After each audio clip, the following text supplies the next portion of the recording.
Hey friends, this is the Miss Wolfie from our Half Acre Homestead. Well, I gotta do some baking, and I gotta do it while Wolfie's at work because he's renovating. So I'm gonna take a shortcut. I'm gonna try these 3-ingredient peanut butter cookies that everyone's been telling me about.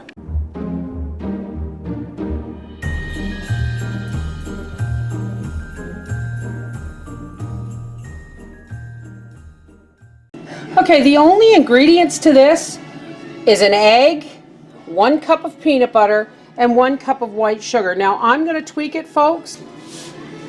I'm going to use my homemade icing sugar because, as you can see, I have a lot of it from making my snowballs and I will never use it all. Alright, so let's hope I don't kill this recipe. Okay, the first thing I'm going to do, and there's little bits of snowball cookie in this sugar, so some of these just may get a surprise. We're going to do a double recipe because I have a lot of baking to do in a short time before Papa comes home and tapes off and plastics off my kitchen again to paint the week before Christmas, honestly, folks. And I've got to make his platter for work tomorrow because it's their afternoon work Christmas luncheon. So as I always do, I'm going to send in a platter. Now I'm going to get that going. Once again, I've forgotten to put my apron on. Now I just use the Kirkland brand Just Peanuts. Now if you are using just plain ground peanut butter, make sure you stir it, because there is no flour in this recipe unless you're using homemade icing sugar, which I've made with organic sugar. It has a bit of tapioca starch in it. Alright, see how the Just Peanuts peanut butter just pours. And I'm going to drop it in down this side. Let's get another cup. So it's 1 egg, 1 cup of peanut butter, and 1 cup of white sugar, to which I've actually used homemade icing sugar because it's organic sugar and a bit of tapioca starch. Alright, we'll see you guys at the table. Okay, so here is our dough. And what I'm going to do is I'm taking shortcuts this year, folks. My shortbread has been rolled this way because I just didn't have time. I haven't had time to roll it out and cut it into pretty shapes. So what we're going to do here is we are just going to take our dough. It sure feels like peanut butter cookie dough. And I'm just going to stretch some out the length of a piece of plastic wrap, and I'm just going to roll it up. There we go. And we're just going to pop this in the fridge to chill so that I can slice it and bake it. And while this is chilling, I'm going to slice off and sprinkle and bake my shortbread. Okay, let's cut up our peanut butter cookies. Now listen, I'm going to get sentimental here. It's just that time of year, folks. And I want to share some of my favorite Christmas memories. My mother passed away when I was 9, and my mother was the epitome of Christmas. Yes, folks, these things are going to get their fork marks. But my mother was the epitome of Christmas. I mean, she could manage to take 1 Christmas tree, 2 or 3 window ornaments, and make our house magic. So when she passed away, you know, Christmas, my father really tried. But the funny thing is about Christmas memories is it's not necessarily, my favorite memories are not about toys or presents. They're about feelings invoked at that time of year. Oh, look, from making my snowballs, one of these peanut butter cookies has a tiny piece of pecan in it. Anyway, when I was 12, see, Mom died when I was 9, and Dad had a heart attack when I was 11. My father sold our house in Toronto and moved us up to a little town called Apsley, Ontario. And to save money, because Dad went on a disability, he bought a Viceroy. And the thing is all the family gathered, my brothers and my cousins and uncles, to put the foundation up. My cousin Bobby, God rest his soul, was a plumber, and he did all the plumbing. My brother-in-law Marty was a general contractor, and he did he bricked Dad's fireplace in and helped. You know, everybody pitched in doing the foundation and all that stuff. And Viceroy came up and put the shell on the roof on. And Dad, Billy, Bob, and I all worked really, really hard, even me, to get it wired and insulated. Our first Christmas in that home, Dad said, and he was on a pension now, and he said, our Christmas gift, kids, is going to be this home. Now, I was 12, waiting to be 13, and my brother Billy was 18, and my brother Bob was 14, or thereabouts. And he told us that our gift that year was going to be our house, because there was just no money to spare. And we understood. It was not a pleasant pill to swallow, but we understood. We got it. You know, we knew. So, come Christmas morning, and many of you have already heard this story. Come Christmas morning, you know, our house was dry, bare, drywall that hadn't been taped yet. Our floors were plywood. And we had the bare essentials of furniture, which was a table and chairs, a cheap flip-flop chair, and our beds. Dad had made some shelves in the kitchen to hold our dishes, and even our countertops were plywood. It was all on one floor, except for the basement. And when you walked out of the bedroom, you could look straight down the hallway to the patio doors. So when I walked out of my bedroom, I saw my dad standing at the patio doors with a big mug of tea in his hands. And I saw him looking out at the snow. So I come padding down the hall, and he said to me, "Look." Now my dad had built a bird feeder, because living in Toronto, you see a lot of sparrows, pigeons, and starlings, and some robins, not much else. But this Christmas morning of 1976, all around the bird feeder on the snow was 22 evening grosbeaks. And evening grosbeaks are beautiful, especially against the snow. As a matter of fact, that's that bird right there. Only it doesn't do it justice. They're white and black and yellow, and they're just stunningly beautiful. And here they were, all on the snow, eating the seeds from the bird feeder that my father had built. And they were surrounded by a world of white. And I was just stunned. This little city girl, stunned by the beauty of the snow and the birds in its utter simplicity. My dad turned to me and handed me his cup of tea for a drink, and looked me straight in the eyes and said, "Merry Christmas, honey."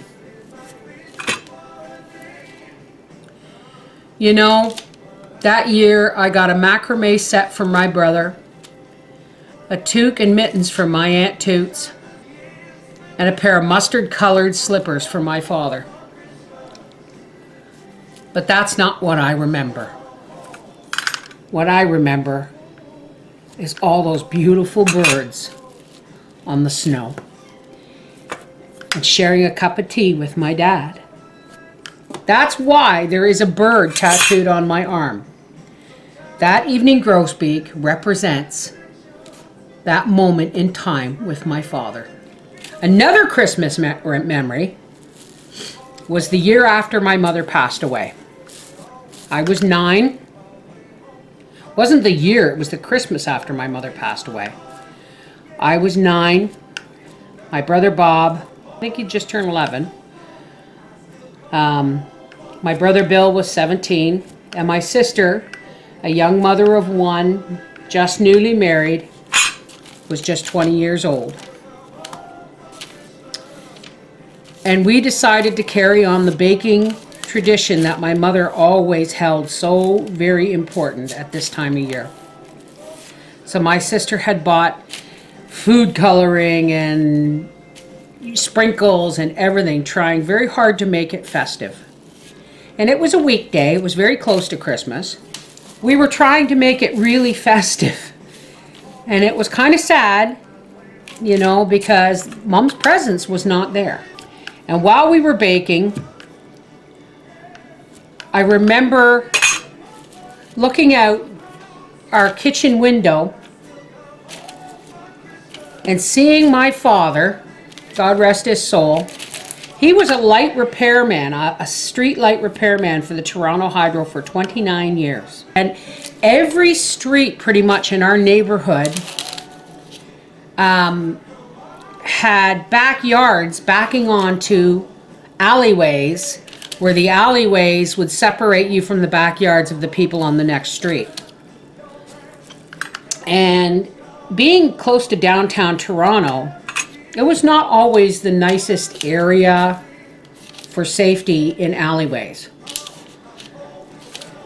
So we looked out the kitchen window while we were baking, and God bless him, here was my father installing a street light in the alleyway to keep it safer. And we got all excited because there was Dad and we were baking cookies, and it was like the family was there. There was the parental presence.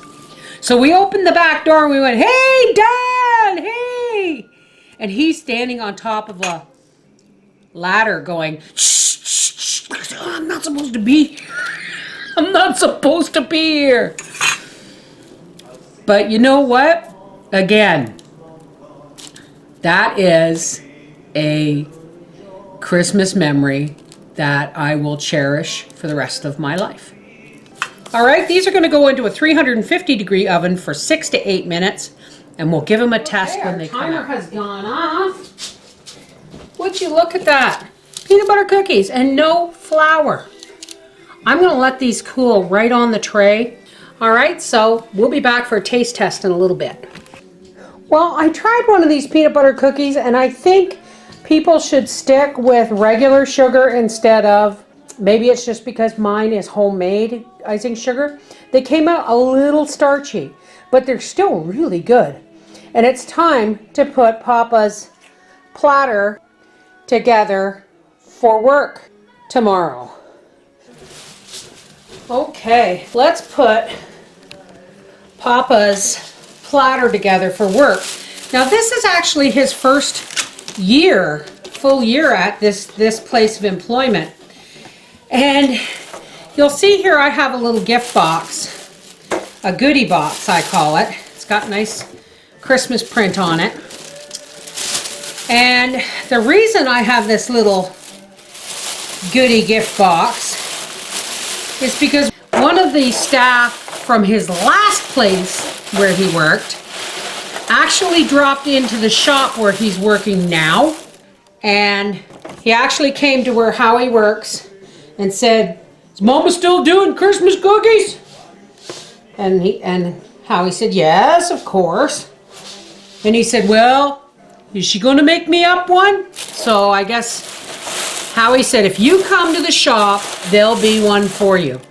And he said, awesome, I will be here. So of course, folks, I've got to make Jeff his goodie basket. Now, the reason I've got a lot of tissue paper in here is because some things are coated in sugar, some are coated in colored sugar, some are in icing sugar, and some are plain, and I don't necessarily want them to all, fall together. So I've put 2 pieces of tissue paper in here, and I've folded it in such a way that I can put a few cookies here, and then I can just take a piece of tissue paper and I can move it over, and I can put in a few snowballs because I know that's what he's going to be digging for.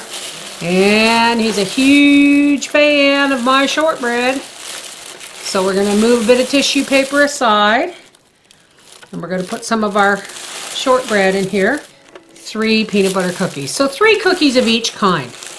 And when he opens the box, he'll be able to just see that there's kind of cookies all through here. So we'll just put a little piece of tape over there, and I will write his name with a Sharpie marker right on the box. Merry Christmas, Jeff. All right, let's start on the platter. I had to keep it kind of simple this year because we're going away on Christmas Day. And my son is hosting Christmas, I'm pretty sure you've heard me say. So I want, and Howie's renovating the kitchen, so I haven't really had time to get fancy this year. So we are just keeping it simple. As many people may or may not know, Papa and I are alcoholics in recovery. We have 17 years of sobriety under our belts. Now, thing is, Howie wasn't a huge fan of Christmas. I know, it's hard to believe, Mr. Ho-Ho himself. So we would get a tree, he would put it up, and then he would either get drunk and go to bed, or he'd just go to bed. To him, it was not a really glorious, always a glorious time. I went ahead and put the lights on the tree, and I put the garland on the tree, and then I would help the kids decorate it. Thing is, when we sobered up, we had been together 7 years. The first year, our first sober year, Howie put the tree up. I wasn't thinking. The routine, it was in place. And I went to put the lights on the tree, and Howie said, there's a hole there. I said, what do you mean there's a hole? He said, there's a hole there. And I said, where? So he came down, he came over to the tree, and he took the lights, because I was just starting to put them on. He came over and he started to put the lights on the tree. And I got real quiet, and I stepped back, and I watched. And the next thing I know, he was putting the garland on the tree. Then he was putting the ornaments on the tree with the kids. And the best Christmas present I could ever have was watching my husband decorate the tree with his kids. Anyway, I'm all verklempt. Talk among yourselves. Okay, that tray looks much better, with a few peanut butter cookies and a few snowballs left. And here are my cookie bags for the people that we're going to drop in and visit over the holidays while we're down in Peterborough. This is the Mrs. Wolfe from our half-acre homestead saying, toys break, gifts wear out, memories are what last a lifetime. I hope you and your family make wonderful ones for yourselves and others this year. Merry Christmas. Take care. Bye-bye.